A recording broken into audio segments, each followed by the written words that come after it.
I'm going to Mallorca in a bit. Are you? In a few weeks. I keep telling people I'm going on Love Island. They're not buying it. Which part of Mallorca are you going to? Calamilor. Oh. I don't think it's the part where I don't Love think it's Island the part, is. no. You actually would make it more interesting if you were It in would. it. I'm saying there should be rock should be an it up older version of it. Yeah. If they're really looking for you should actually probably be more interesting. It would. There'd probably be a lot more sex on it. Yeah. Because people are like, fuck it. Let's just get down to it. Hey, this is Mark Asquith, CEO and co-founder at Rebel Base Media, the UK podcasting experts.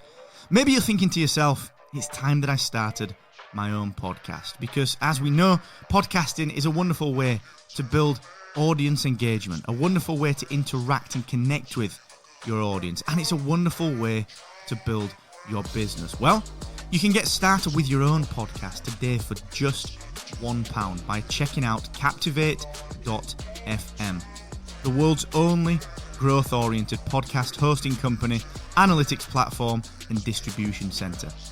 Go and start podcasting today for just £1 at Captivate.fm.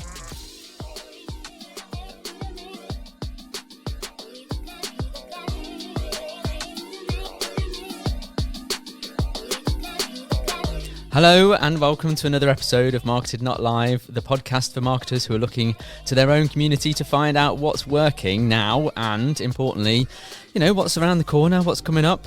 In every episode, we bring to you a guest to talk about a specific marketing topic that will help you broaden your marketing horizon. So, if the only thing that you really look at is social media, or maybe you're really focused on websites and SEO, we're trying to bring you out of your bubble and give you something to think about and maybe something to try. We've got some great guests lined up, including speakers from this year's Marketed Live, which of course takes place on Monday the 30th of September 2019 at the wonderful Nottingham Contemporary. And I know I say this every time, it would be absolutely fantastic if we had you there as well. So make sure you check out MarketEd.live online, get your hands on one of the tickets that are left. There's not huge numbers left now, so if you want one, now is definitely the time to go and get it. Okay, so today's guest, I'm going to describe her as a babe because I did that when I first saw her earlier today. Lindsey Newman-Wood is the Chief Passion Officer of Passion Marketing and the Master Sprinter of Mustard Sprints, a design sprint facilitation business. She's also a rockstar mom, gin lover, and a Shropshire lass living in Castle Donington with her husband and two sons who are actually rock stars themselves, no joke. And when she's not helping folk get better at marketing, she is supporting that rockstar family at gigs and festivals. She's known for her no-nonsense fun and engaging seminars where she gets to be the star of her own show for a change. Welcome, Lindsey. How are you? I'm very well, thank you. Good. Thanks for coming on the show. I've got loads to ask you, but my first question is, what's a Chief Passion Officer? It sounds a bit sordid. It does raise a few eyebrows when I give my business card to people at networking events. But I just thought I'd have some fun with it. My branding guy said to me, you shouldn't do it. And I thought, no, why not? It's a conversation opener. Yeah. I mean, particularly if you're going to do networking, you always get, nothing wrong with like accountants and family solicitors and stuff like that, but there's a lot of those. Yeah. So standing out from that is important. Mix it up a bit. Yeah. So how do you describe a Chief Passion Officer? I suppose the reason I called my business Passion Marketing was because I was passionate about marketing, but also passionate about helping people get better at marketing, because there's a lot of poor marketing out there and a lot of wasted money on marketing. So I love helping people get a bit more focus and clarity with their marketing, and that's kind of why I do what I do. That's why I get the buzz out of it, really. And you've recently adapted that's the wrong word, but you've developed your business really into going to these design sprints, and that's really wanted to talk to you about today, because when we were sort of discussing it on the phone, actually, it sort of sparked my interest, and the whole point of this podcast is to bring people new ideas and get people thinking about different aspects. So what is a design sprint? Well, I suppose I ought to tell you a bit of the story of I had a bit of a light bulb moment when I got introduced to design sprints, similar to a company that I would urge anyone to follow, which is AJ and Smart in Berlin. they were kind of fed up of doing the same thing they were doing all the time. They were a design company, but like designing products, and they were kind of getting tired with things taking too long. And I don't know, you as a business owner, you love those projects that when at the start it's really exciting and things are like wow, and you've got all these ideas, but then things take so long. Customers take a long time to sign things off, and everybody starts to lose interest. Whereas design sprints happen over 4 or 5 days, and they're really quick. So I kind of read the book, which has been written by a guy called Jake Knapp, and he's from Google Ventures, really nice guy. And when I read it, I thought, this kind of combines all the things I love, like running workshops, working with teams, working quickly, but actually the value that it gives the client is amazing. So it was one of those, this is what I want to do. I've been doing this for 7 years, and I thought, you've got to keep moving forward. You've got to keep doing something different. You've got to, a bit like Madonna, you just got to keep recreating yourself. You're not out of tune now, are you, though? No. Okay. Yeah, she's kind of lost it a little bit. She might not be a good example, but... I know what you mean. Though. It's that reinvention. Moving. Yeah, and also for you as a business owner, like if you're starting to get a little bit stale or a bit stuck, you need something to get you excited about the business again. Totally. So I then, got trained to do it. A company in London actually trained me over 2 or 3 days on how to do facilitation, and it just opened up so many ideas and opportunities, because although it's designed predominantly for tech startups to move ideas or products quickly, because I think what the idea was, they were getting fed up. Google Ventures were invested in these tech startups and in Silicon Valley, and all these techie guys, bless them, they were spending too much on the technology and not on what the user wanted. So this takes an idea or a challenge and sprints it across so many days, and then it will include things like prototyping and user testing. Mm-hmm. So by the end, you might actually decide this product is not ready, or this idea is not right, but you might also find this idea is amazing. These are just the things we need to do to tweak it and then to launch. So it kind of... Okay, so I guess what you're saying there then is, because it's agile in nature, that if you do something and you decide, no, this is pap, you haven't wasted a load of time, money and investment in getting to that conclusion. You get to that conclusion quite quickly, and therefore there's some efficiencies there. Exactly. So some companies, and I've worked for big companies in the past where you kind of go down a bit of a rabbit hole, and you've invested a lot of money in something, and it's somebody's job as well to make that happen. And actually, lots of people around you are saying, we're not sure this is going to work. And you might spend 12 months on that. Whereas this is, in 5 days, you'll know quite clearly. So it might be, that you say, actually, we should just pause this project. It's not the right time for us. The users don't get it, or there's something better out there, so it won't be a success. So I think there's lots of positives from it, but it's really fun. It's intense, but you get the team involved. So you've got the experts in the room. Who's in the team? Who's typically involved? You would typically it will be key people within the business. That might be decision makers. It might be the be MD or something. Yeah, it could be the MD. The MD doesn't always have to be in the room, but he could be the key decision maker. But it's important that you have some people at the coalface as well. So it might be Sandra, who answers the Great calls. Sandra. Sandra, Paramount. If I had an animal, I'd probably call it Sandra. Yeah, it's a cool name. So she might be the person that is not necessarily very senior in the team, but she answers loads of calls. She takes all the complaints. She knows exactly what's going on. Yeah, she knows the business really well, and she knows the customers really well. Right. More importantly, quite important to have her in the room. Equally, you'd have a designer in the room as well. So you'd have somebody. So say, for example, we said, well, it's a new app or it's a website. So we would need to have a designer in the room that would design a prototype of that thing, and then we would go out and user test. Right. And then the team don't need to be in the room when that's happening. So they probably need to be in the room on day 1 and 2, where we really sort of frame what it is that we're doing. It's even efficient in terms of people's time then, because not everybody needs to be at the meeting all the time. Absolutely. You select the right people for the right conversation. Yes, definitely. Okay. And what's important, I did a bespoke one recently around a rebrand, so it was not a digital product. What we found was the business we hadn't made it absolutely crystal clear that the same people needed to be in the room all the time. Right. So there was a core team that was there the whole time, but there were people that were saying, "Oh, I need to go to a meeting." We were like, actually, the core team need to be there for that whole time. Otherwise, the dynamic changes and the context, the understanding might be lost. So that's quite key. But they don't have to be in the room for the whole 4 or 5 days. But presumably, then you have to sell that concept to them to say, look, everyone's got to buy into this, and this is what your requirement is. It's not going to be necessarily for the whole 5 days, but if you're in, you're in. Yeah, definitely. And you might call experts in for certain parts. You might say, well, this person, Martin, doesn't need to be in the whole time, but he needs to be in for this element. So we would design all that beforehand, and we would frame that with the customer beforehand. Right. Yeah. So, and this very much sounds like this is a concept, really, isn't it?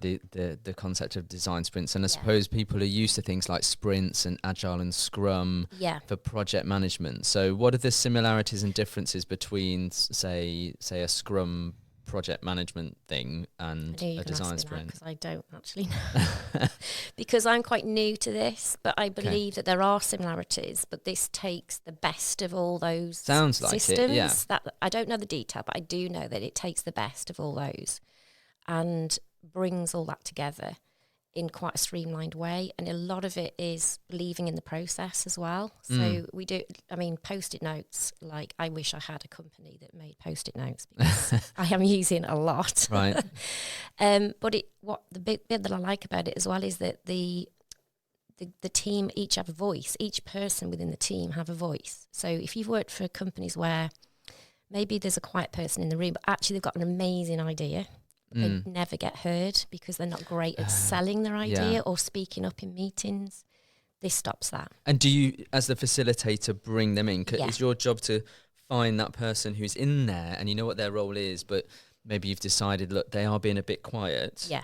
Your job is to kind of like, okay, well, Dave, we've got Dave and Sandra in the team now. Dave and Sandra. Dave, what do you think? Yeah, so you have a process where you get everybody to do. It's called How Might We, and it's about solutions to something. Ooh, so I like that question. How might we? Open. Yeah, and they just put everything out they want to do quietly, so they don't talk to each other. They just work on their own, but together. That's kind of how it's described. So they work on their own. They put ideas down on a Post-it notes. That could be words or pictures or whatever comes into their mind, and then they put them up on a wall, and then we do what we call note and vote. So they vote on the best ideas. They get so many dots to vote. Yeah. So Is that anonymous? No. They do it in front of each other. Yeah, but it's not like they say this is Dave's idea. So if let's think Brian. He's building this team here. Brian hates Dave, doesn't really want to be there, and he sees that he's not going to vote for Brian's idea. I just wondered whether there was anything difficult. Yeah, that's a difficult one because we won't know. You don't know the politics. I don't know the politics. So, but having an outside facilitator hopefully cuts through a lot of that. But you just don't know what the politics may be. But we do set some expectations at the start that say, you've got to have an open mind and an open heart and get stuck into this. You can't be, well, I don't like Dave. So what sort of businesses are ready for this then? Because it sounds as though there does need to be some explanation and that the company has to buy into the idea, and they might do that because I don't know, they recognise that their current processes are stuck. But presumably, you have to sell it into them. What sort of companies typically are going for this? Well, it has to be a company that's got the resource. I mean, they might see the value, but they do obviously need to spend a little bit of money, but also the time. They've got to commit to it. So you can't just, it won't suit very, very small businesses because they haven't really got some of the sort of the team around them. And also there is financially there is an investment because you've got to pay for you. Pay for me, of course, and a designer in the room and maybe an external venue and, all that goes with that. However, it can suit so many businesses because when I was doing the facilitation training, there were people from BT, there were people that were from Department of Work and Pensions because they wanted to use it in their change management because of the team element. It can be a digital product. That works really well with this because prototyping is easier. Physical products is a little bit harder because it would be longer. The prototype building could be longer, but still doable. What about services? Services, definitely. Yeah, services. It's applying the principles. So you could even have an experience. So one experience that was explained to me was a doctor's waiting room even. Right. Oh, okay. So improving the experience. Go on, talk about this. And then, so the idea being that they identified that the complaints around, and we all know, doctor surgery, it's not the best. I don't touch anything in the doctor's surgery, do you? Especially these touchscreen. Yeah, why did they do things, that? I don't know. No, it's like you've got to straight away go to the hand wash thing, don't you? So the idea was that they could sprint this instead of just like talking about it from emailing and meetings and never really doing anything.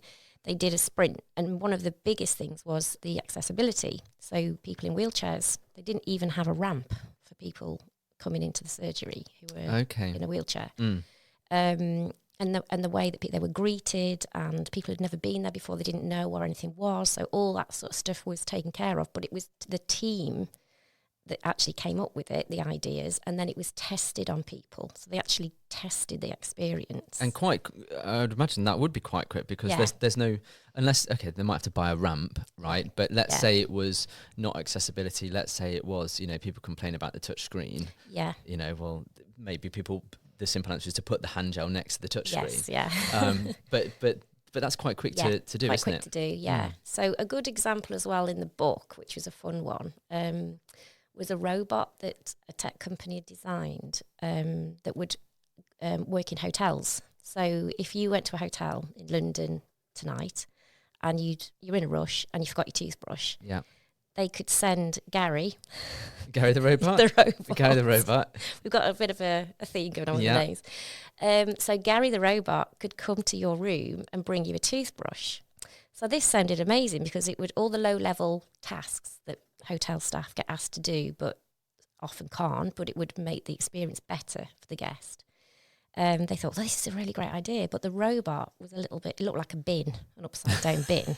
So humans are so used to seeing things on Star Wars and, in the movies, and they would expect it to be a proper robot that maybe would even talk to them. R2-D2 yeah, like R2-D2 or C-3PO. Yeah, the C-3PO. Up.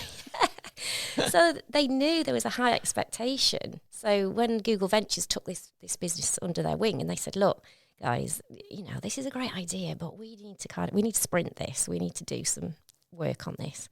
So they looked at ways that they could put maybe a face on it. So it wasn't going to be hugely expensive. Sharpie. Yeah, with a Sharpie. And how could a human interact with it? Okay, So they did things like it could do a little dance, maybe, if, Here's your toothbrush. you could sort of have a little message on an iPad that was stuck to the face or something that said, here's your toothbrush. Are you pleased with the service that Gary has given you today? Yeah. And you could say yes, and then we do a little dance. And it was far more, it wasn't something off Star Wars, but it was at least it's like a bit more fun and the experience, because it kind of could be a bit scary if you rang down reception and said, can I have a toothbrush? And then just this robot appeared at your door. You'd be like, what the heck is this all about? So they did a user testing in a hotel in America. And it was quite funny that Jake Knapp tells the story how have you heard of Craigslist? So you can list, they listed this opportunity to do some user testing in a hotel room where you'd get $50 to turn up and you would be videoed, and people were a bit suspicious, like, rightly what's, so. Some dodgy hotel in America. Film you in a hotel room. Okay. $50, okay, what's all this about? So the techie guy was meeting them in reception, took them to the hotel room, and then they tested it, and they said it was a really good experience, because had they just done the original robot, they would not have got the response. So they got a really, really good response. People appreciated the little things with the dancing and But they did learn that actually you've got to kind of manage people's expectations, otherwise it sounded a bit dodgy, you know. Yeah. $50. Here's Gary the robot's going to appear at your door in your Yeah. hotel room, and here's $50. And you're going to get filmed. Yeah. Okay.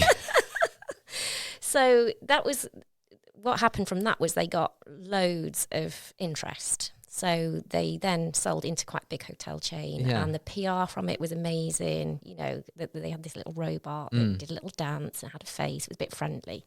And they gave it a name. And it might not be Gary, but, you know. I think we need to find out. Find out. We'll put it in the show notes.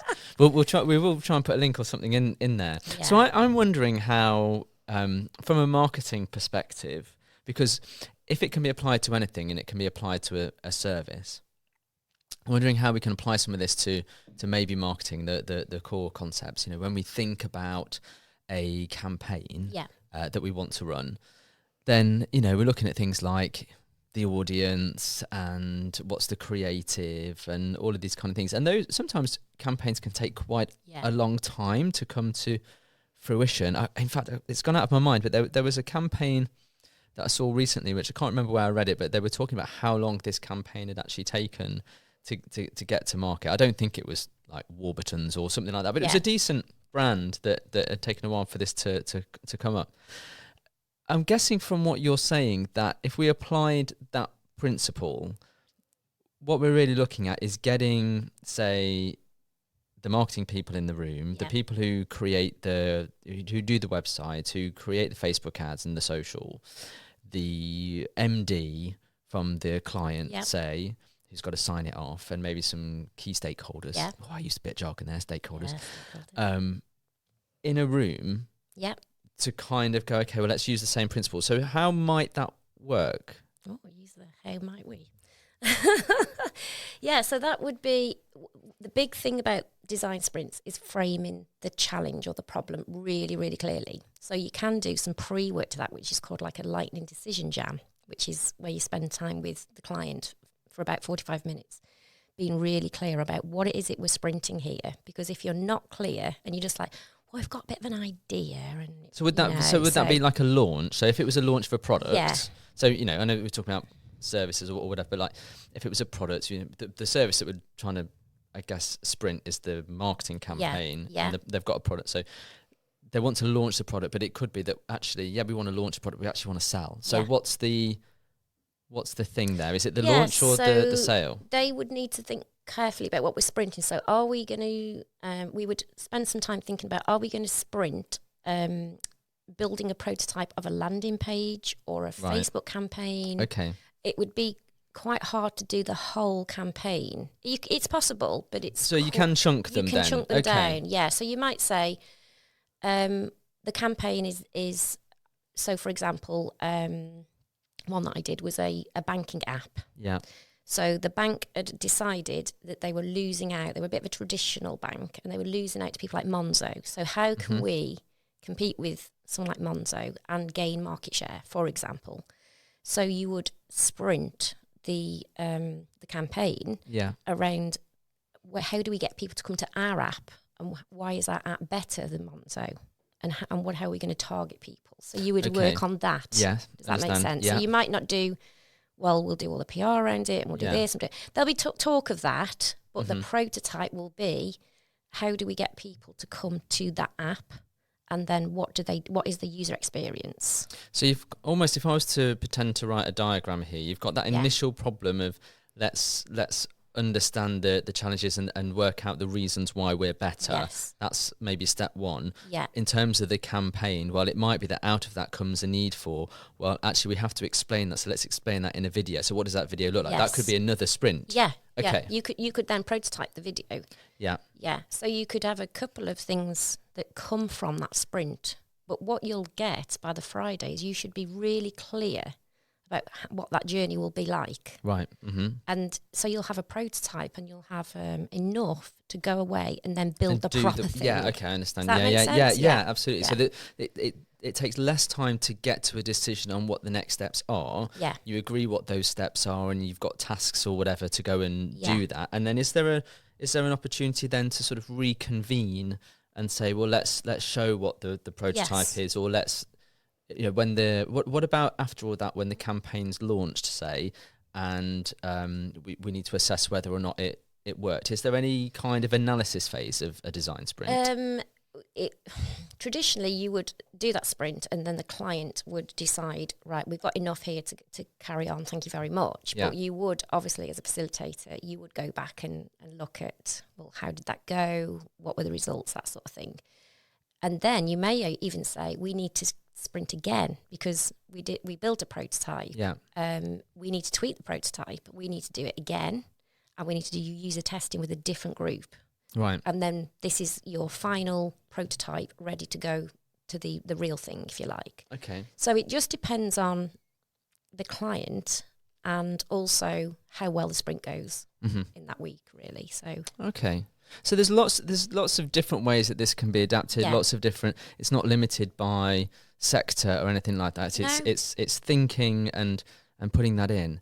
I think what I like about this is that its adaptability, actually. Yeah.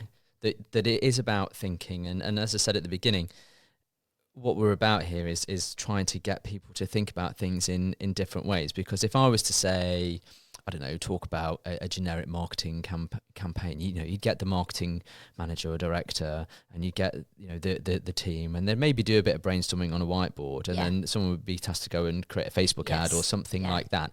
And it just kind of, it's like slime. I'm going to use slime. So I have young children, and slime is like the thing. But you open a tub of slime, it never goes back in. Yeah. Right, and it sort of splurges out, and then it's kind of a general organic mess. And sometimes you lose the kind of point of what you're doing, because lots of people get involved. Things change. People start tweaking things without focus, and they lose. Well, what happened when, and what was the point of that? And this seems much more structured. Yes, and people then can't have their own agendas, if you know what I mean, because the whole purpose is that, does this work for the user? Yeah.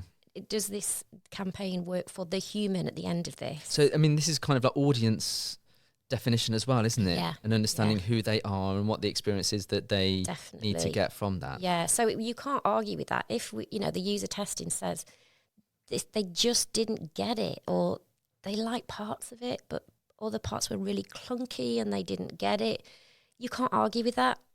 Even if that's your baby and you've been working on that idea for objectivity. Months and months, it brings that objectivity. Which is hard sometimes in marketing, because you are attached to this brilliant idea that you had, and it was a really great idea to get, I don't know, Noel Edmonds as part of your campaign, but in reality it just didn't work for a group of 18 to 25-year-olds, because they didn't know who the hell he was. Didn't know who he was. Yeah, so that's exactly right. And I think as well, it's what I quite liked about it is that those people have a voice, and that I ran one recently where the quietest person and the youngest person in the room actually came up with the best idea, and it was like high five moment. And it was like, wow. Yeah, well, without getting on high horses. I mean, when I go around and do various workshops and things like that, often a business might send in an intern or somebody relatively junior, because they're told, go and learn this,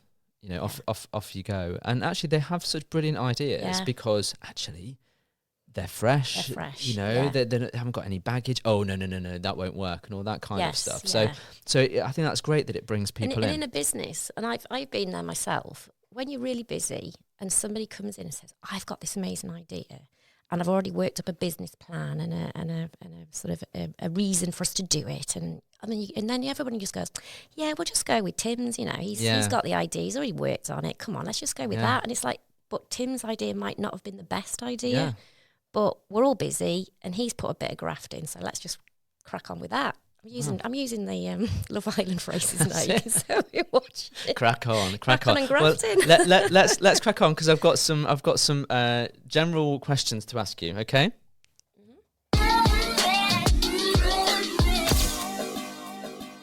Right. These are just standard questions that we've asked everybody else. So we just want your honest view. So thinking about marketing and people that you've seen, who's really doing it for you in marketing? People that you either listen to or see, or I don't know. Suppose it is the AJ and Smart stuff at the moment, because they're really fun, and they're doing like a really important job, but they make it really entertaining. So they do really cool podcasts and lots of really great Facebook marketing and stuff. Okay. So yeah, I really like their stuff at the moment. And they build a community, which is what I love.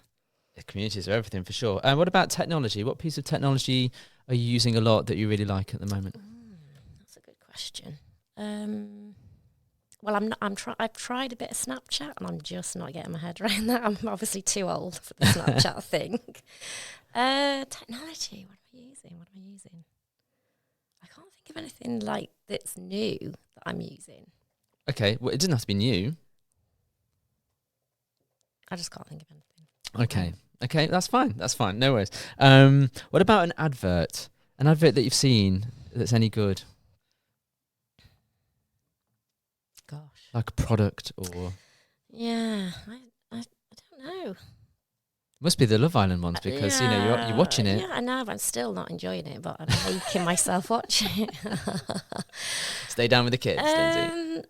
I think, even though I'm not into football, there's been some good Premiership football. Obviously, that's kind of like, the season's come to an end and stuff, but it's some of the images they use and the movement and all that sort of stuff has been quite creative and amazing. Even though I'm not a football fan, I still respect and admire some of the stuff they're doing. A lot of money going into that advertising. Yeah.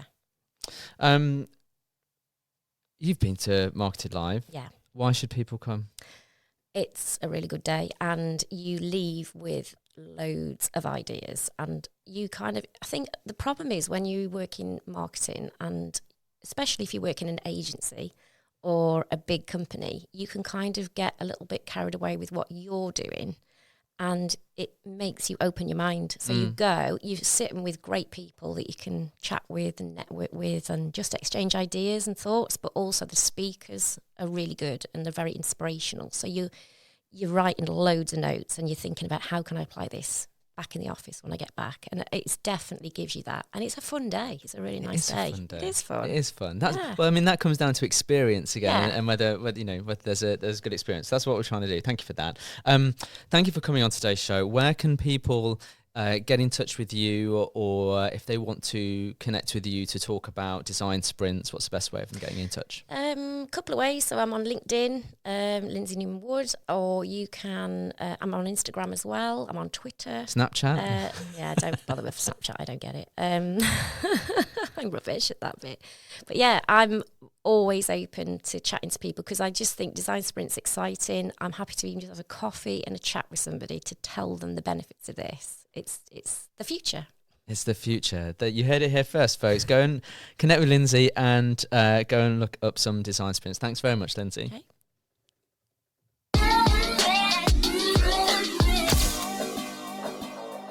Well, that's all for this episode of MarketEd Not Live.